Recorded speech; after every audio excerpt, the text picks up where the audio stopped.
Hello दोस्तों, स्वागत है आपका रोथान जी के स्टडी में।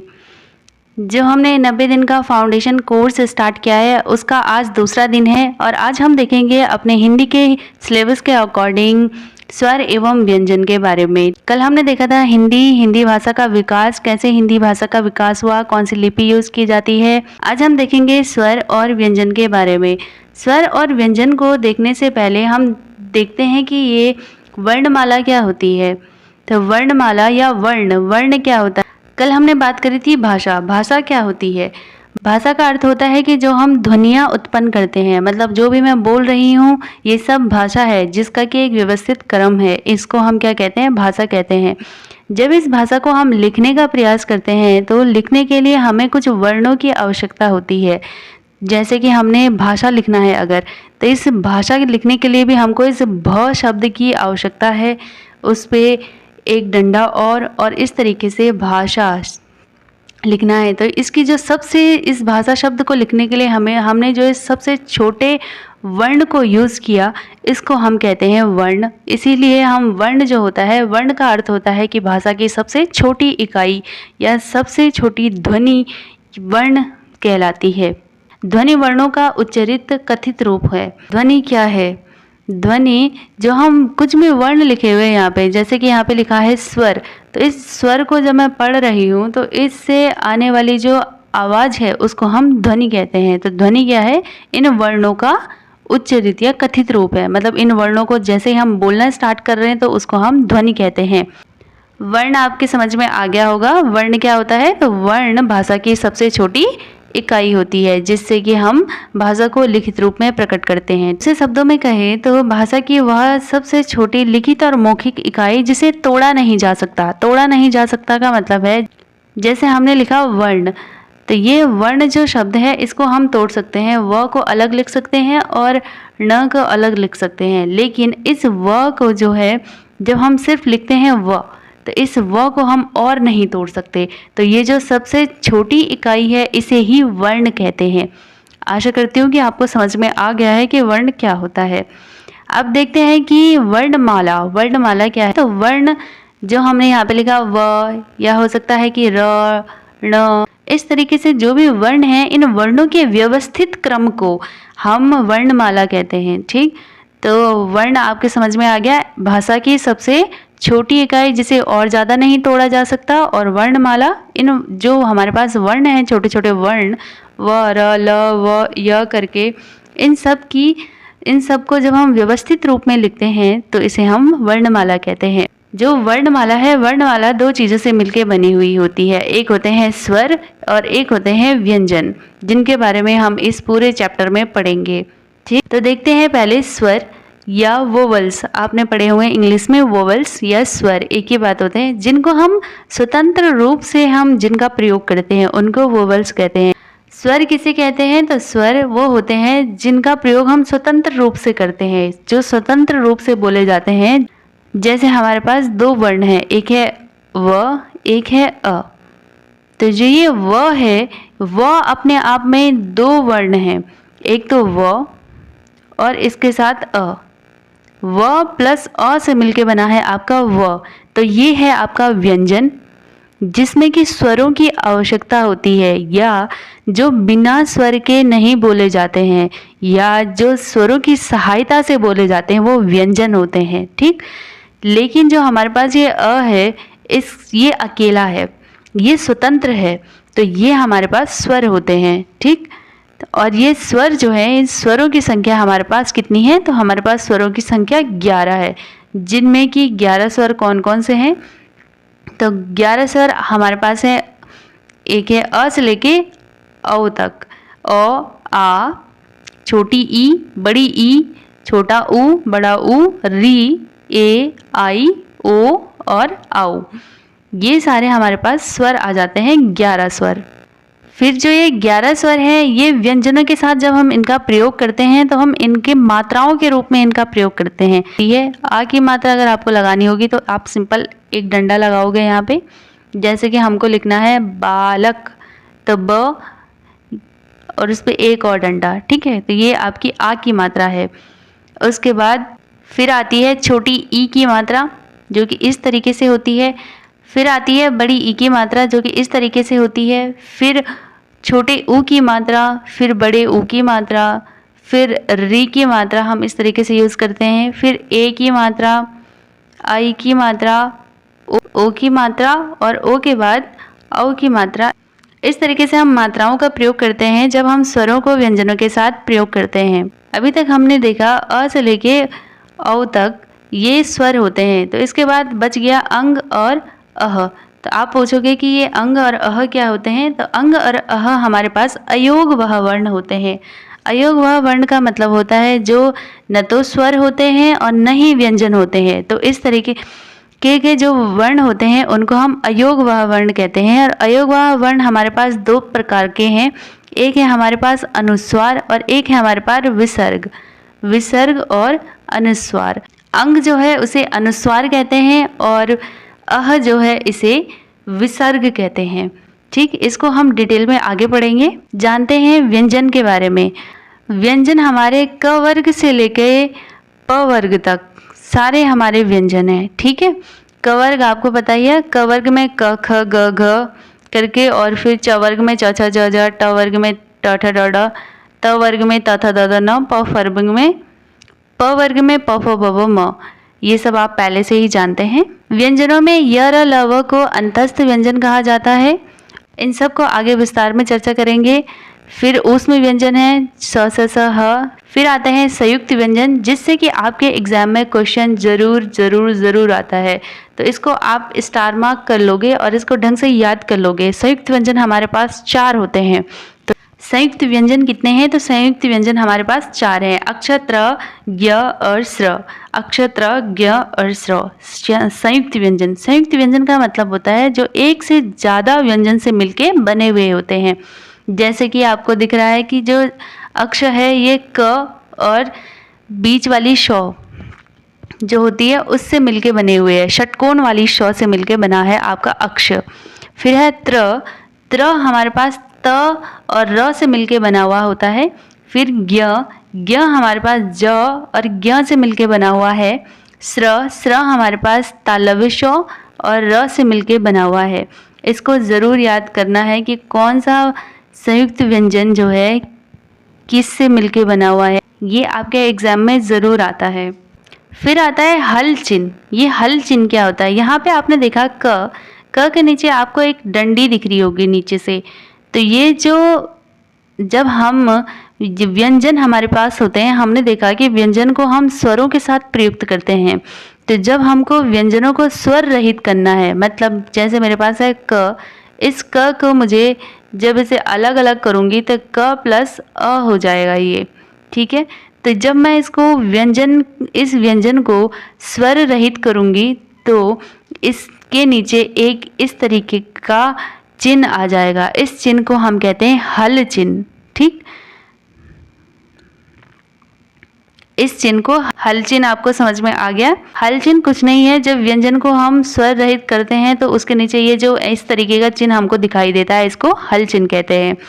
अब पढ़ते हैं डिटेल में स्वर के बारे में कि स्वर की। अब पढ़ेंगे डिटेल में स्वर के बारे में। स्वर वोवल्स अभी हमने देखा जिनको हम स्वतंत्र रूप से प्रयोग कर सकते हैं। अ से लेके और ओ तक, ओ औ तक।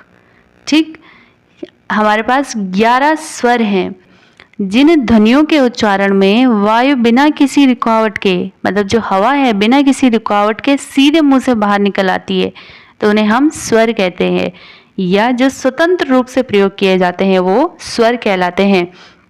और स्वर की संख्या कितनी है? तो स्वर की संख्या हमारे पास 11 है, क्योंकि हमारे पास जो ये अंग और अह है ये अयोग वाह वर्ण होते हैं। न इनको स्वर में काउंट किया जाता है और न ही व्यंजन में। ठीक, ये हम पहले ही पढ़ चुके हैं। अब जानते हैं स्वरों के भेद के बारे में कि स्वर के कितने भेद होते हैं।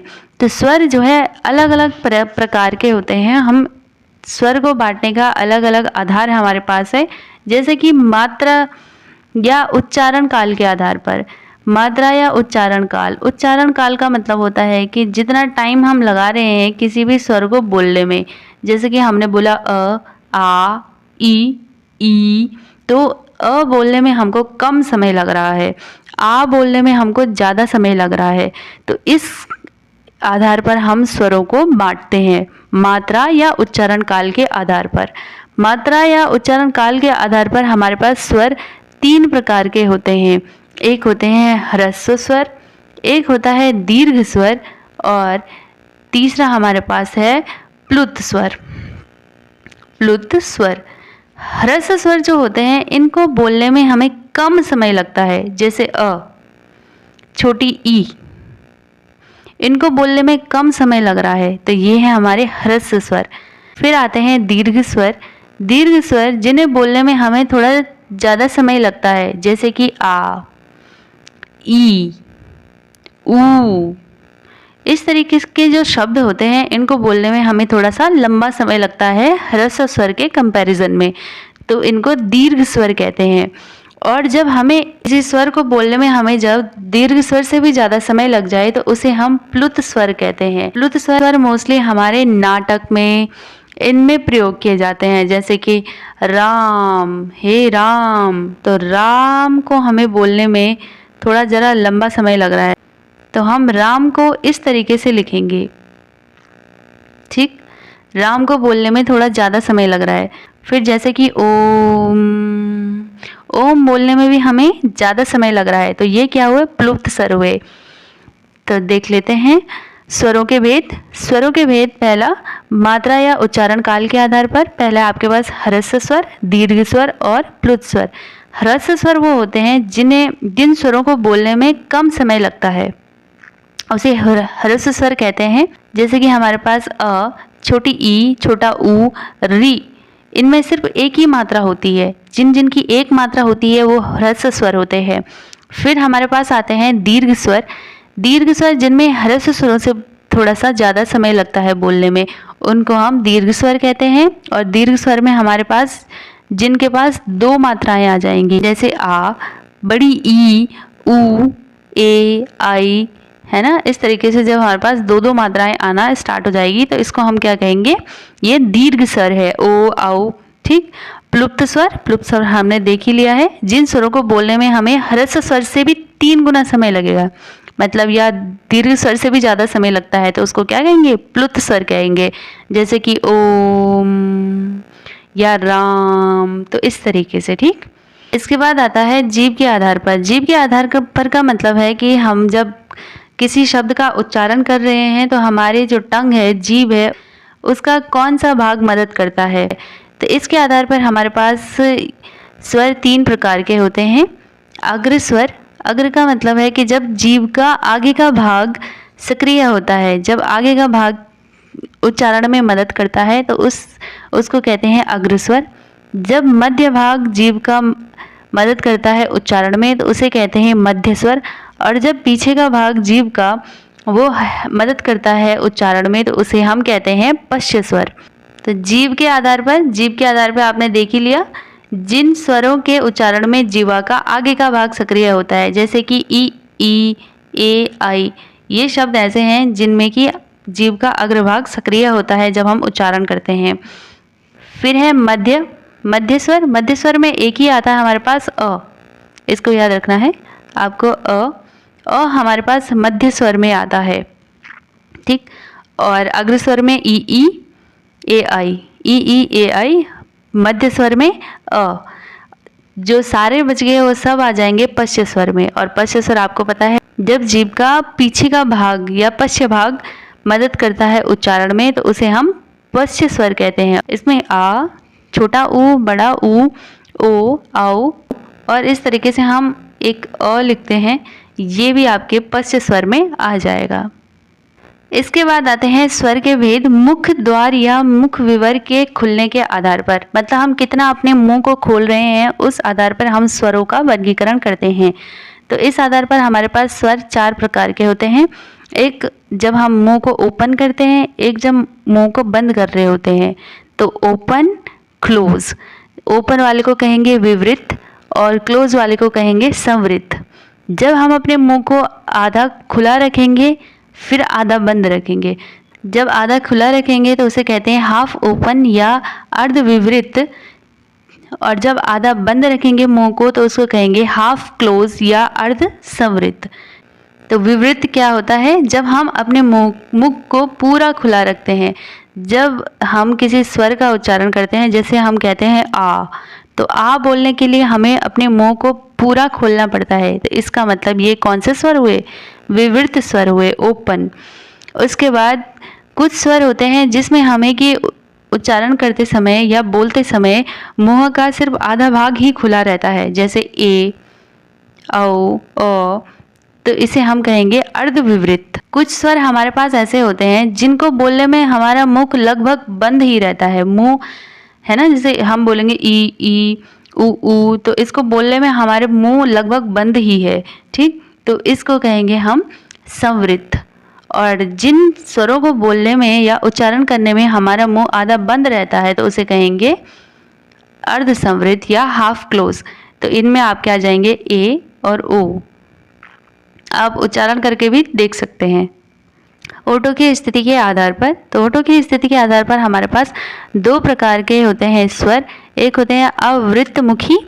अवृतमुखी, अवृतमुखी का मतलब है जब हम मुंह को गोलाकार नहीं करते हैं, मतलब जब हम किसी स्वर का उच्चारण कर रहे हैं, बोल रहे हैं, तो हमारा मुंह जो है वो गोल नहीं होता है, ठीक, सीधे सीधे। जैसे कि हमने बोला आ, तो हमारा मुंह गोल नहीं हुआ है, ओंठ गोल नहीं हुए उस टाइम पे, ठीक। दूसरा है हमारे पास वृत्तमुखी। वृत्तमुखी में क्या होता है? वृत्त का मतलब ही होता है सर्कल। तो जब हमारा मुंह गोल हो जाता है किसी भी स्वर के उच्चारण के समय, जैसे कि हम बोलते हैं ऊ बोलते समय हमारा मुंह गोलाकार हो जाता है, तो इसे कहेंगे वृत्तमुखी। अगला हमारे पास है हवा के नाक व मुंह से निकलने के आधार पर। इसके आधार पर हमारे पास जो स्वर हैं वो दो तरीके के होते हैं। एक है निर्नासिक और दूसरा है अनुनासिक। जब केवल मुंह से हवा निकले तो उसे कहेंगे निर्नासिक। जब हवा मुंह के साथ साथ नाक से भी निकले तो उसे कहते हैं अनुनासिक। जैसे कि निर्नासिक का बहुत सारे उदाहरण हैं, सारे लगभग आपके सारे स्वर निर्नासिक ही होते हैं, मौखिक स्वर, जिनमें कि हवा केवल मुंह से निकलती है, आ, ई करके, ये सब सारे आपके निर्नासिक में आ जाएंगे। अनुनासिक में वो आते हैं ऐसे शब्द जिनका नाक से भी आवाज आती है, जैसे हम बोलते हैं न। ऐसे स्वर जिनके उच्चारण के समय हम नाक और मुंह से हवा निकलती है उन्हें अनुनासिक कहते हैं। जैसे अंग जब हम बोलते हैं जिनके ऊपर भी चंद्रबिंदी लगी हुई होती है। चंद्रबिंदी क्या होती है? ये है सिरोरेखा। सिरोरेखा के ऊपर ये छोटा सा गोला या इस तरीके का जो होता है, इसको हम कहते हैं चंद्रबिंदी। जिन भी शब्दों के ऊपर ये चंद्रबिंदु लगा होता है उनको हम अनुनासिक कह लेते हैं, क्योंकि जब हम इनका उच्चारण करते हैं अंग या आँख, अंश, तो इस तरीके के शब्दों का जब हम उच्चारण करते हैं तो हवा नाक और मुंह दोनों से निकलती है, इसलिए इन्हें अनुनासिक स्वर कहते हैं। अगला है हमारे पास घोषत्व के आधार पर। घोष का मतलब होता है कि जो हमारी स्वर तंत्रियां हैं, मतलब जो हमारा गला है ना, इसमें कंपन हो रहा है या नहीं हो रहा है। तो जितने भी सारे के सारे स्वर होते हैं, जब आप उनका उच्चारण कर रहे होंगे तो अपने गले में आप थोड़ा सा हाथ लगा लेना, देखना कि आपके गले में हल्की हल्की कंपन हो रही होगी, वाइब्रेशंस हो रही होंगी। तो इनको कहते हैं कि ये ध्वनियाँ कैसी हैं? सघोष हैं। घोषत्व के आधार पर। घोष का मतलब क्या है? जब स्वर तंत्रियों में क्या हो जाए? कंपन होती है। तो हमारे सारे के स्वर जो है वो सघोष होते हैं। घोष के आधार पर हमारे पास दो तरीके का होता है, एक होते हैं अघोष और एक होता है सघोष। अघोष का मतलब जब हमारे गले में कोई भी वाइब्रेशंस नहीं होती हैं जब उच्चारण के समय पे, तो उसे बोलते हैं अघोष। और जब हमारे गले में उच्चारण के समय वाइब्रेशंस होती हैं तो उनको कहते हैं सघोष। तो हमारे सारे के सारे स्वर क्या होते हैं? सारे स्वर सघोष हैं। जब आप इनका उच्चारण करोगे तो आप खुद ये एक्सपेरिमेंट करके देख सकते हैं। अगला आता है प्राणत्व के आधार पर। प्राण का मतलब होता है हवा, ठीक। तो हवा के आधार पर हवा जो है, कितनी ज़्यादा हवा निकल रही है मुख से या कितनी कम हवा निकल रही है मुख से, तो उसके अकॉर्डिंग हम इसको बांट लेते हैं। एक होते हैं अल्प प्राण। अल्प प्राण में कम हवा मुंह से निकलेगी। और जब एक होते हैं महाप्राण। महाप्राण का मतलब होता है जब हवा ज़्यादा मुंह से निकलेगी। तो हमारे जो सारे के सारे स्वर हैं वो अल्प प्राण होते हैं। अल्प प्राण का मतलब है जब हम उनका उच्चारण करते हैं तो मुंह से कम हवा निकलती है। अगला हमारे पास कि दो स्वर संयुक्त और स्वतंत्र रूप से प्रयोग किए जाते हैं, आई और ओ। तो इन दोनों को आपको याद रखना है। ये दो ऐसे स्वर हैं जिनको कि हम स्वतंत्र रूप से प्रयोग करते हैं। आखिरी हमारे पास आता है अयोगवाह स्वर। अयोगवाह का क्या मतलब होता है? अयोगवाह वो होते हैं जो न तो पूर्ण रूप से स्वर होते हैं और न जो पूर्ण रूप से व्यंजन होते हैं, उनको हम क्या कहते थे? अयोगवाह कहते हैं। अयोगवाह हमारे पास दो तरीके के थे, एक है अनुस्वार और दूसरा था हमारे पास विसर्ग। अनुस्वार और विसर्ग। अनुस्वार में हमारे पास आ जाता है अंग और विसर्ग में हमारे पास आ जाता है अह। इसको याद रखना है आपको। अंग और अह क्या है? तो अंग और अह हमारे पास अयोगवाह स्वर हैं, जिसमें कि अंग जो है वो अनुस्वार है और अह विसर्ग है। ये तो हुआ हमारे यहाँ तक स्वर। अब देखते हैं हम व्यंजन कॉन्सोनेंट क्या होते हैं। तो जो व्यंजन होते हैं वो स्वरों की सहायता से बोले जाते हैं। जैसे कि हम कहेंगे भाषा, तो ये जो भ है, भ शब्द में भी जब हम इसको तोड़ेंगे तो ये तोड़ के हमारे पास इस तरीके से आएगा, भ प्लस अ। भ प्लस अ मिलके बना रहा है भ।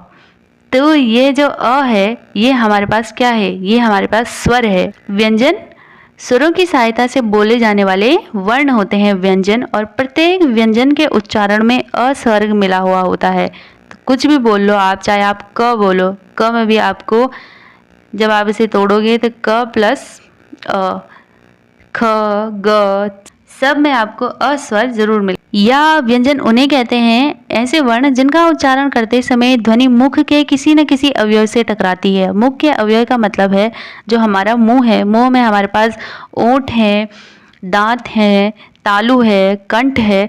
तो जब हम किसी भी व्यंजन का उच्चारण करते हैं तो जिस भी पार्ट से हमारा वो टकराता है उसी के अकॉर्डिंग हम इसको वर्गीकरण कर लेते हैं।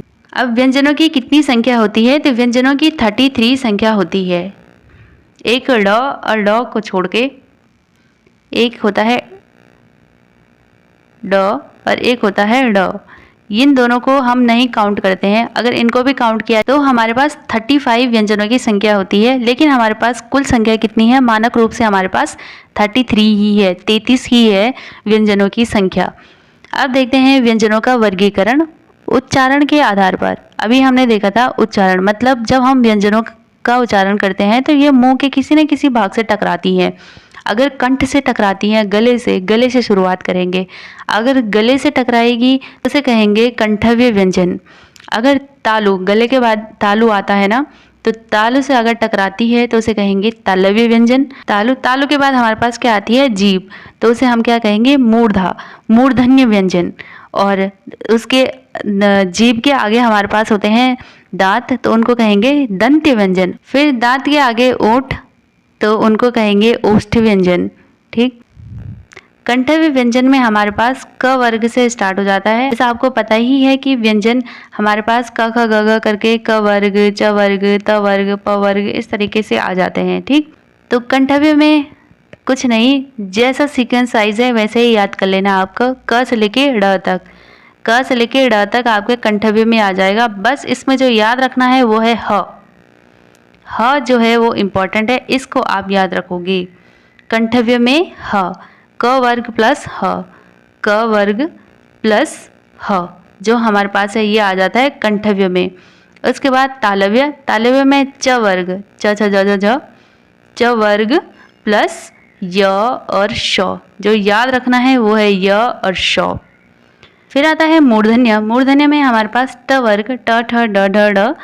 और जो आपको सबसे ज़्यादा इम्पोर्टेंट याद रखना है इसमें ये है श और ये वाला ड और ड, ये दोनों आपको याद रखना है मूर्धन्य में। इसके बाद आता है दंत्य में त वर्ग, त थ द ध और न भी इसमें आ जाता है दंत में ही। या तो आप इसे दंत में रखोगे या तो वत्सर्य दंत मूल का मतलब है कि दांत और जब जीभ दोनों से लग रहा है तो इसका मतलब है कि वो दंत मूल से है।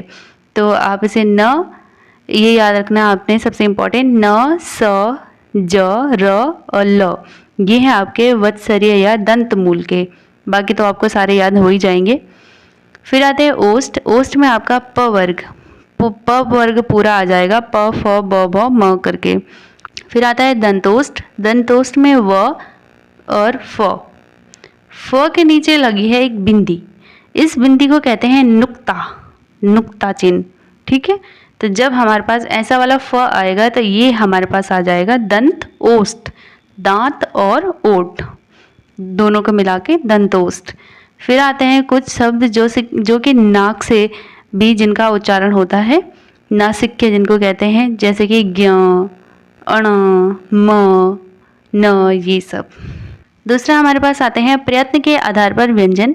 प्रयत्न के आधार पर व्यंजन का मतलब है कि श्वास की मात्रा के आधार पर, या जो हमने प्राण देखा था अभी, है ना, अभी स्वर में देखा था प्राण। प्राण का मतलब हवा, कितनी हवा आ रही है।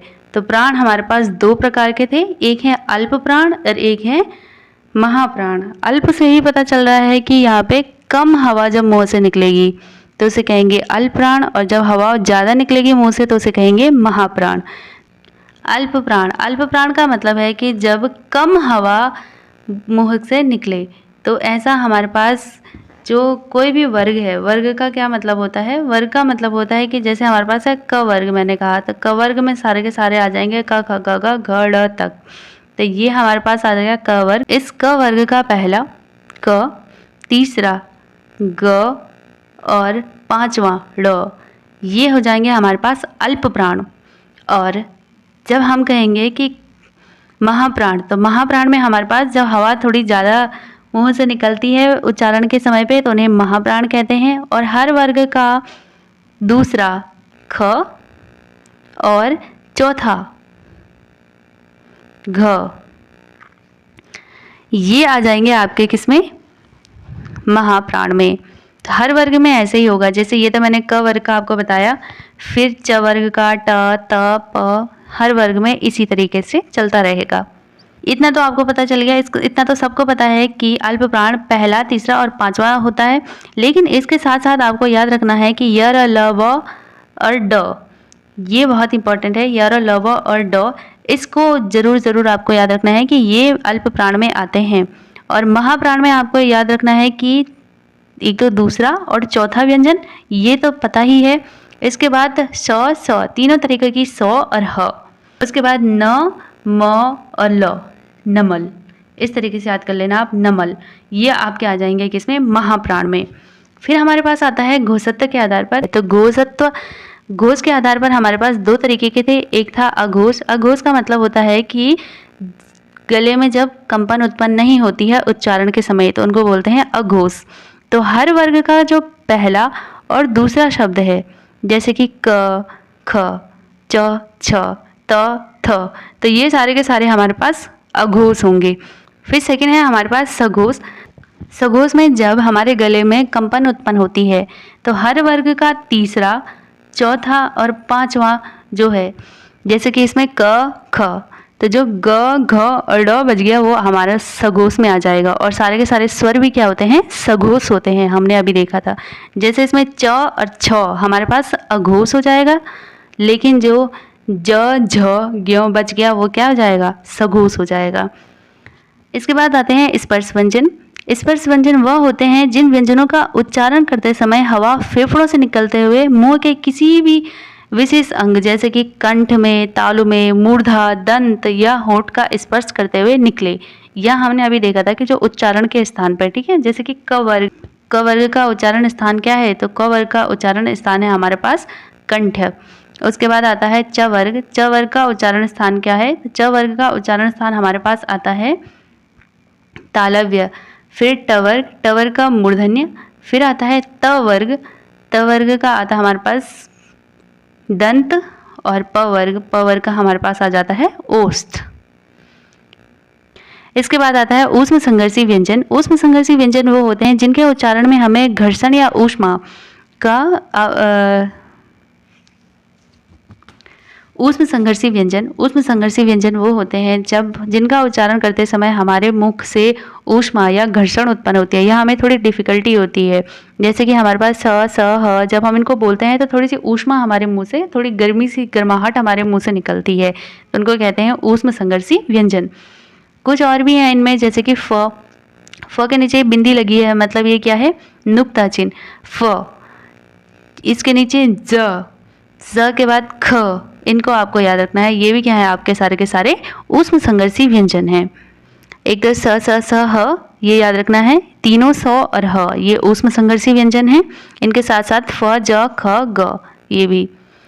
इसके बाद आता है स्पर्श संघर्षी व्यंजन। स्पर्श संघर्षी व्यंजन में क्या होता है कि जो ऐसे व्यंजन जो स्पर्श भी करते हैं और घर्षण दोनों के साथ जिनका उच्चारण होता है उसको हम स्पर्श संघर्षी व्यंजन कहते हैं। जैसे कि हमारे पास आता है पूरा च वर्ग, च, छ, ज, ज, ज्ञ करके, तो ये हमारे पास तालव्य, तालु से हमारी स्पर्श होती है और घर्षण भी इनमें उत्पन्न होता है, तो इसको कहते हैं हम स्पर्श संघर्षी व्यंजन। इसके बाद आते हैं अंतस्थ व्यंजन। तो अंतस्थ व्यंजन क्या होते हैं, जो स्वर और व्यंजन के बीच की कड़ी हैं, या तो वो स्वर और न तो वो स्वर है न व्यंजन है, इन दोनों के बीच में जो स्थित है उनको हम कहते हैं अंतस्थ व्यंजन। तो इसमें हमारा आ जाता है य, र, ल और वो, ये हमारे पास 4 अंतस्थ व्यंजन है, 4 संयुक्त व्यंजन है, 4 अंतस्थ व्यंजन है। संयुक्त व्यंजन अभी देखेंगे, ठीक है। जो अंत्यस्थ व्यंजन है, अंत्यस्थ व्यंजन में हम देखते हैं य। इस य को हम अर्धस्वर ध्वनि भी कहते हैं। क्यों इसे अर्धस्वर ध्वनि कहते हैं, क्योंकि यह कभी स्वर की तरह तो कभी व्यंजन की तरह उच्चारित होता है या व्यवहार करता है, इसलिए इसे अर्धस्वर ध्वनि कहते हैं। तो अगर आपको क्वेश्चन आएगा कि अर्धस्वर निम्नलिखित में से अर्धस्वर ध्वनि कौन सा है, वहाँ पे ऑप्शंस दिया हुआ होगा आपको य, र, ल, व। वहाँ पे कंफ्यूज नहीं होना है, तो आपको बताना है कि य जो है हमारे पास अर्धस्वर ध्वनि है। उसके बाद आता है र। र से होता है लुंठित ध्वनि। इसको क्या कहते हैं, हम लुंठित ध्वनि कहते हैं। और लुंठित ध्वनि क्यों कहते हैं, क्योंकि ये तालु से लुढ़क कर, जीभ से लुढ़क कर तालु से भी स्पर्श कर जाता है, इसलिए इसे लुंठित ध्वनि कहते हैं। फिर आता है ल।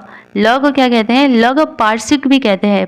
ल को पार्श्विक क्यों कहते हैं, क्योंकि जब हम ल का उच्चारण करते हैं तो हवा जीभ के बगल से निकल जाती है, इसलिए इसे पार्श्विक ध्वनि कहते हैं। फिर आता है उच्छिप्त व्यंजन। तो उच्छिप्त व्यंजन में हमारे पास मोस्टली ये 2 है, ड और ड़। ये दोनों हमारे पास उच्छिप्त व्यंजन है। तो अगर आपको कभी क्वेश्चन आता है ड और ड़ किस प्रकार के व्यंजन है, तो आप बताओगे ये उच्छिप्त व्यंजन है। क्वेश्चन इस तरीके से आ सकता है कि अर्धस्वर ध्वनि कौन सी है, लुंठित कौन से हैं, पार्श्व कौन सा है, तो आपको ये ठीक से याद करके जाना है, क्योंकि जो ये वाला चैप्टर है इससे आपको 3 से 4 क्वेश्चन जरूर देखने को मिलते हैं आपके क्वेश्चन पेपर में, इसलिए इस वाले को ठीक से याद करके जाना है आपको।